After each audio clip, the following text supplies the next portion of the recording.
Last July 19 to July 22, 2025, our team conducted a random field validation and quality assurance of visual road condition or ROCON of national highways. The activity was led by Engineer Rickian Joy L. Morden from Statistics Division, Planning Service, DPWH Central Office, Manila, and accompanied by the Regional RBIA Coordinator, headed by Engineer Geraldine May Bagaman.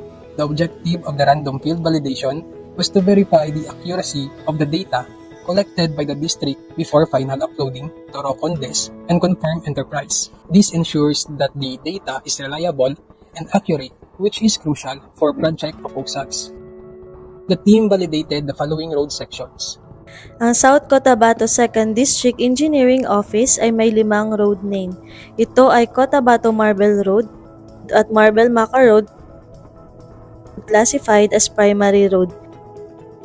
Midsayap Marble Road at General Santos City Tiboli Surala Road, classified as secondary road, at Surala Lake Cebu Maitom Road, classified as tertiary road na may kabuuang haba na 239.216 km. The Central Office personnel primarily validated road sections that were previously recorded or uploaded as bad or fair condition last June 2025.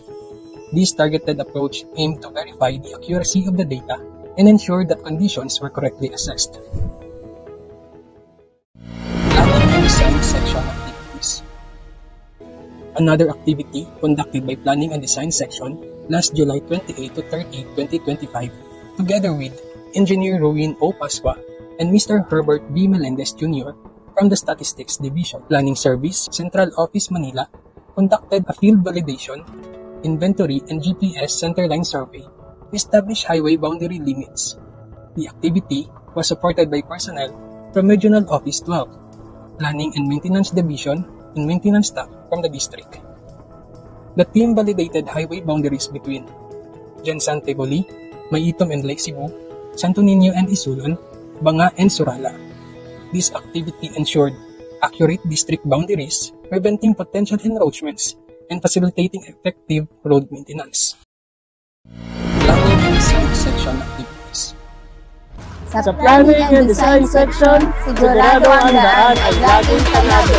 Mabuhay, Team Mogdo!